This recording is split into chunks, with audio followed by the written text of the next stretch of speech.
1970년 9월 4일 칠레에서 대통령을 선출하는 국민투표가 있었습니다. 그리고 당시 인민연합의 아옌데 후보가 한때 칠레 대통령이기도 했던 국민당의 호르세 알레산드르 후보를 근소한 표차로 이기면서 최다 득표를 차지하는데요. 하지만 최다 득표를 했다고 해서 바로 당선이 확정되는 것은 아닙니다. 칠레의 대통령 선거제도는 투표 결과 과반수 득표자가 없을 경우 1위 후보와 2위 후보 중에서 국회가 당선인을 선택하도록 되어 있는데요. 즉 국회의 선택과 승인 절차를 거치게 되는 것이죠. 법률은 그렇지만 칠레 국회는 관례상 1위 후보를 예외 없이 대통령으로 승인해 왔습니다. 그러니까 아옌데 후보의 대통령 당선은 정해진 것이나 다름없었던 것이죠. 같은 해 10월 24일 칠레 국회는 아옌데 후보를 대통령으로 승인할 예정이었습니다.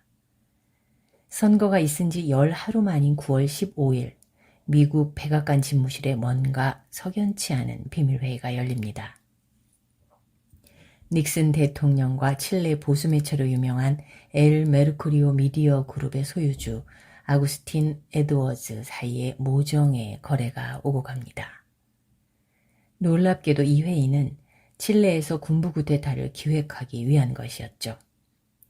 쿠데타를 통해 아옌데 당선 예정자의 취임을 막고자 하는 것이었습니다. 아옌데 후보의 인민연합은 대선을 앞두고 사회당과 공산당이 연합한 것이었는데요. 그러다 보니 미국 입장에서는 아옌데는 껄끄러웠던 인물이었던 것이죠.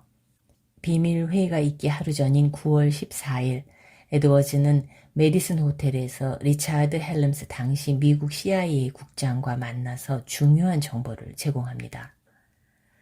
즉 칠레 군부가 쿠데타를 일으켜서 르네 슈나이더 당시 육군 총사령관을 제거하고 국회를 폐쇄해 아옌데 당선 예정자에 대한 승인과 취임을 막아버릴 것이라는 정보였죠.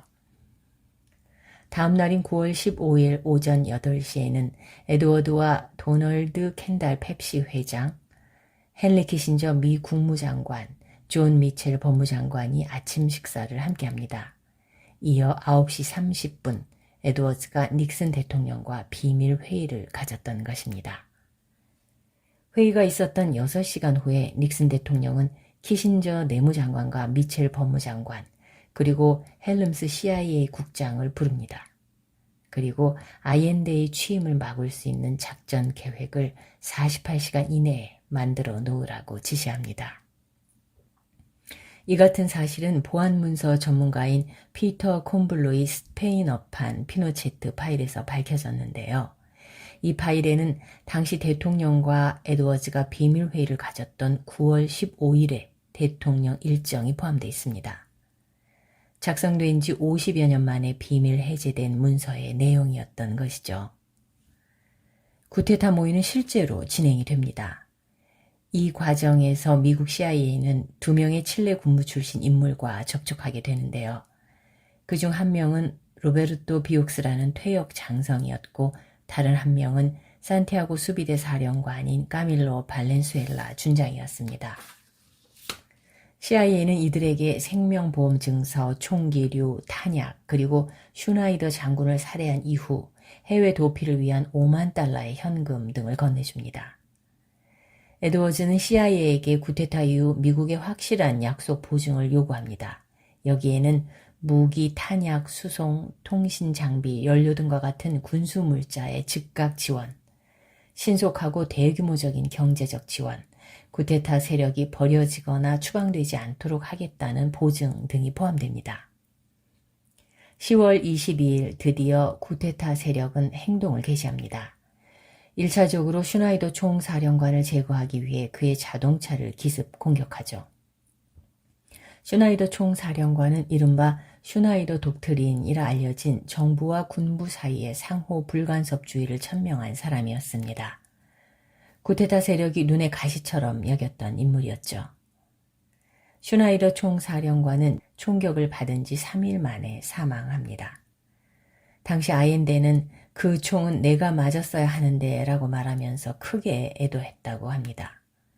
총격 소식을 들은 칠레 국민들의 민심은 완전히 군부 쿠데타 세력에 등을 지게 되죠. 아옌데에 대한 지지가 더 높아지게 된 것입니다. 총격이 있던 다음 날인 23일, 닉슨 대통령은 키신저 장관과 전화 통화를 하게 되는데요. 통화 중에 키신저는 아옌데의 취임을 막기에는 이미 너무 늦었다고 실토합니다. 그러면서 칠레 군부를 매우 무능한 패거리라고 폄하해 버립니다. 다음 날인 24일 칠레 국회는 예정대로 아옌데를 대통령으로 승인합니다. 이로써 닉슨과 CIA가 개입했던 아옌데 취임 저지 쿠데타 계획은 실패로 돌아가게 됩니다. 하지만 여기가 끝은 아닙니다. 아옌데 대통령은 취임 이후 미국과의 대립 정책을 전개해왔고 미국은 각종 경제 제재로 칠레를 압박합니다. 두 나라 간의 사이가 매우 안 좋아진 것이죠. 1973년 칠레 군부는 6월과 9월 두 차례에 걸쳐 쿠데타를 감행합니다. 6월의 쿠데타는 실패했으나 피노체트 당시 참모총장이 이끄는 9월의 쿠데타는 성공합니다. 9월 11일 대통령궁을 둘러싼 군부 쿠데타 세력은 아옌데 정권이 순순히 항복하면 목숨만은 살려주겠다면서 회유했지만 아옌데 대통령은 이를 거부하고 라디오를 통해 국민들에게 마지막 고별 인사를 합니다. 아옌데 대통령은 이날 사망합니다. 칠레는 쿠데타를 주도했던 피노체트가 정권을 잡게 되죠. 이후 1990년까지 장기 집권을 하게 됩니다. 그리고 아옌데 대통령은 오늘날까지 칠레 국민들의 기억 속에 가장 존경받는 인물 중에 한 명으로 남게 됩니다. 1973년 칠레 군부의 성공한 쿠데타에 닉슨 대통령과 CIA가 개입했을 것이라는 주장은 그동안 끊임없이 제기돼 왔습니다. 물론 미국 측은 이를 부인했죠.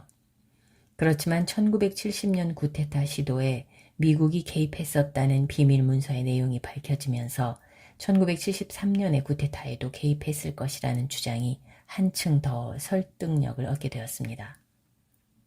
올해는 1973년 쿠데타 발생 50주년입니다. 이번 비밀 문서의 내용이 밝혀지자 가브리엘 보리치 칠레 대통령은 미국 바이든 대통령에게 미국의 쿠데타 개입에 대한 더 많은 정보 문서를 비밀 해제하라고 요구하기도 했습니다. 2023년 9월 쿠데타 발생 기념일에 맞춰 칠레 주요 방송인 칠레비전은 당시 칠레 쿠데타와 관련한 4부작 특집 다큐멘터리를 방송하기로 결정합니다. 피노체트 전 대통령의 쿠데타에 미국이 어떤 역할을 했는지 밝히는 것이 주요한 내용이죠.